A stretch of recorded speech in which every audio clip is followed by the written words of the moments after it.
Indian defence की तरफ से बहुत ज़्यादा मेजर अपडेट सामने निकल कर ये आ रही है। ये अपडेट K5 मिसाइल के बारे में है। इसका डेवलपमेंट अब पूरी तरह हो चुका है और इसे जल्द ही भारत की न्यूक्लियर सबमरीन में तैनात किया जाएगा। कुछ इंपॉर्टेंट अपडेट मोदी जी की यात्रा और ब्रिक्स समिट से भी निकल कर आ रहे हैं। यहाँ पर हम मोदी जी की यात्रा से जुड़े हुए अपडेट के बारे में बात करेंगे। इसके साथ साथ मोदी जी किन किन देशों की यात्रा पर हैं और उससे भारत को क्या फ़ायदा होगा, इसके बारे में भी बात करेंगे। इसके साथ साथ लोगों के बीच में एक बात तेजी से फैल रही है कि G7 की मीटिंग 51 बार हो चुकी है, जबकि ब्रिक्स सिर्फ 15 बार आयोजित किया गया है। फिर भी ब्रिक्स दुनिया भर में इतना ज़्यादा चर्चा में क्यों रहता है, इसके बारे में भी डिटेल में बात करेंगे। तो दोस्तों वीडियो को एंड तक जरूर देखें। नमस्कार दोस्तों, मेरा नाम है शिवा। तो चलिए वीडियो को शुरू करते हैं।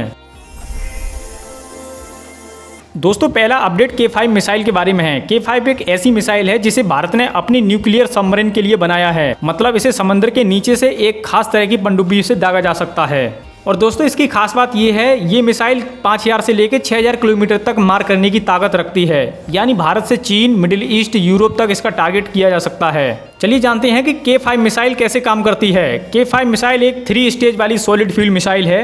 सॉलिड फ्यूल यानी एक ऐसा ईंधन जो पहले से ही ठोस रूप में मिसाइल के अंदर भरा होता है। इसमें लीक या खराब होने का कोई खतरा नहीं होता है, क्योंकि ईंधन इसमें ठोस होता है और कोई तेल जैसा रिसाव नहीं होता। अगर दुश्मन अचानक हमला करे तो सॉलिड फ्यूल मिसाइल 1 से 2 मिनट में जवाब दे सकती है, जबकि लिक्विड फ्यूल को पहले तैयार करने में समय लगता है। K5 मिसाइल का वजन करीब 20 टन है और इसकी लंबाई 12 मीटर है। इसमें एक साथ कई टारगेट पर हमला करने वाली MIRV टेक्नोलॉजी लगी हुई है। और खास बात यह है, इसे कोल्ड लॉन्च सिस्टम से भी लॉन्च किया जा सकता है।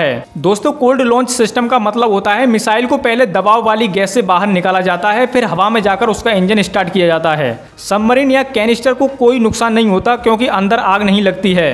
कोल्ड लॉन्च सिस्टम से दुश्मन को पता नहीं चलता है, क्योंकि धुआं और शोर बहुत कम होता है। ये सिस्टम ज्यादातर पनडुब्बी से चलने वाली मिसाइलें SLBM में होता है। मतलब ये चुपचाप निकलती है और सीधे टारगेट पर वार करती है। दोस्तों K5 मिसाइल को भारत की न्यूक्लियर पनडुब्बियों में लगाया जाएगा, जैसे INS अरिहंत, INS अरिघाट और INS अर्धमैन और आने वाली एसफोर्स सीरीज में। इन सबमरीन में अब 4 नहीं 8 मिसाइल ट्यूब हैं, ताकि एक साथ ज्यादा मिसाइलें ले जा सकें। और K5 की रेंज इतनी ज्यादा है कि सबमरीन को बाहर जाने की भी जरूरत नहीं है। भारत के ही पानी से पूरी दुनिया पर नजर रखी जा सकती है। भारत की न्यूक्लियर पॉलिसी कहती है कि हम पहले हमला नहीं करेंगे, लेकिन अगर हमला हुआ तो करारा जवाब देंगे। भारत ने इसके लिए एक नया अंडरग्राउंड बेस भी बना लिया है, जो INS वर्षा के नाम से जाना जाता है, जो विशाखापट्टनम के पास, और 2026 तक पूरी तरह से चालू हो जाएगा।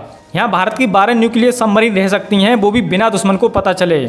दोस्तों K5 मिसाइल अब पूरी तरह से बनकर रेडी हो गई है, लेकिन अगली मिसाइल भी बन रही है, जिसे K6 के नाम से जाना जाएगा। दोस्तों जिसकी रेंज 8000 किलोमीटर होगी और ये इतनी हाई स्पीड में उड़ेगी जो मैक 7.5 को क्रॉस कर जाएगी। यानी ये मिसाइल हाइपरसोनिक मिसाइल की कैटेगरी में आएगी। K5 को DRDO यानी defence research and development organisation ने बनाया है। ये पूरी तरह से स्वदेशी यानी मेड इन इंडिया प्रोजेक्ट है, जिसमें किसी बाहरी देश की सीधी तकनीकी मदद का कोई पब्लिक सबूत नहीं है। चलिए अब दूसरे अपडेट पर बात करते हैं। प्रधानमंत्री नरेंद्र मोदी 5 देशों की यात्रा पर निकल चुके हैं। ये 8 दिवसीय दौरा है, जो 2 से 9 जुलाई तक चलेगा। पिछले 10 सालों में उनकी सबसे लंबी यात्रा है। इस दौरान वह घाना, त्रिनाद टोबैगो, अर्जेंटीना, ब्राजील और नामीबिया जाएंगे। ब्राजील में वह 6 से 7 जुलाई को 17वें ब्रिक्स शिखर सम्मेलन में हिस्सा लेंगे। PM मोदी जी के दौरे की शुरुआत घाना से होगी। यहाँ PM मोदी 2 से 3 जुलाई तक रुकेंगे।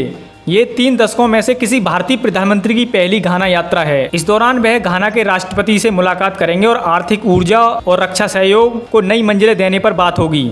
दोनों देशों के बीच रिश्तों को और गहरा करने का ये सुनहरा मौका होगा।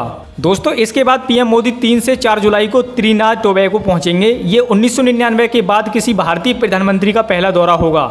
इस यात्रा से भारत और इस कैरेबियन देश के बीच व्यापार और सांस्कृतिक रिश्तों में नई ताकत मिलेगी।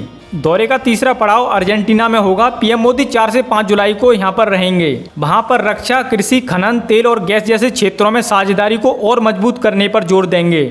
ये दौरा भारत और अर्जेंटीना के बीच आर्थिक और रणनीतिक रिश्तों को नया आयाम देगा। इसके बाद PM मोदी 5 से 8 जुलाई तक ब्राजील का दौरा करेंगे। PM Modi Rio de Janeiro में ब्रिक्स समिट के दौरान ब्राजील के राष्ट्रपति लूला डा सिल्वा से मुलाकात करेंगे।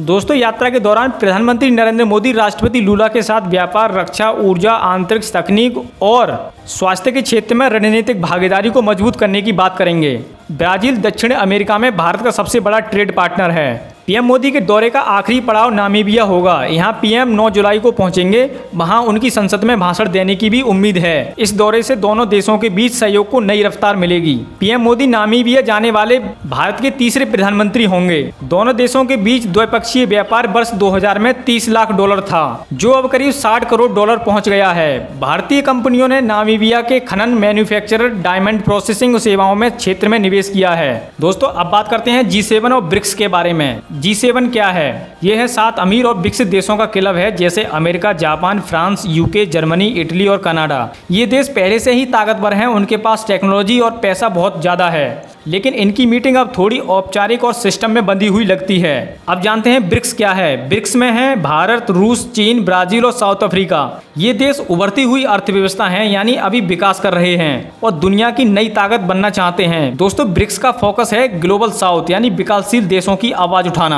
दोस्तों ब्रिक्स लगातार बढ़ रहा है, इसलिए G7 से ज़्यादा ब्रिक्स आजकल लोगों की चर्चा में ज़्यादा रहता है। ब्रिक्स में नए देश जुड़ रहे हैं, जैसे UAE, ईरान, इथियोपिया, मिस्र। अब ये G7 से बड़ा इकोनॉमिक ग्रुप बन गया है। भारत, चीन और रूस जैसे देशों की वजह से ये ग्रुप पॉलिटिकली हॉट बना हुआ है, जैसे रूस यूक्रेन युद्ध, चीन वर्सेस अमेरिका या भारत की लीडरशिप। इनकी वजह से हर बार कुछ नया सुनने को मिलता है, जैसे डॉलर को टक्कर देने की बात होती है। ब्रिक्स में digital currency, trade without dollar जैसे आइडिया उठते हैं, जो लोगों को एक्साइटमेंट करते हैं।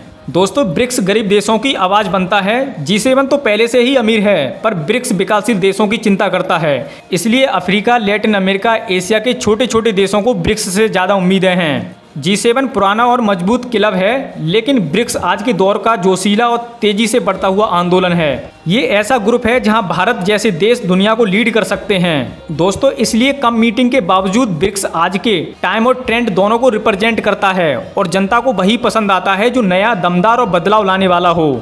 मुझे उम्मीद है दोस्तों ये वीडियो आपके लिए जरूर इन्फॉर्मेटिव रही होगी। वीडियो सही लगी हो तो वीडियो को लाइक करें और इस प्रकार की और वीडियो देखने के लिए हमारे चैनल को जरूर सब्सक्राइब करें। धन्यवाद।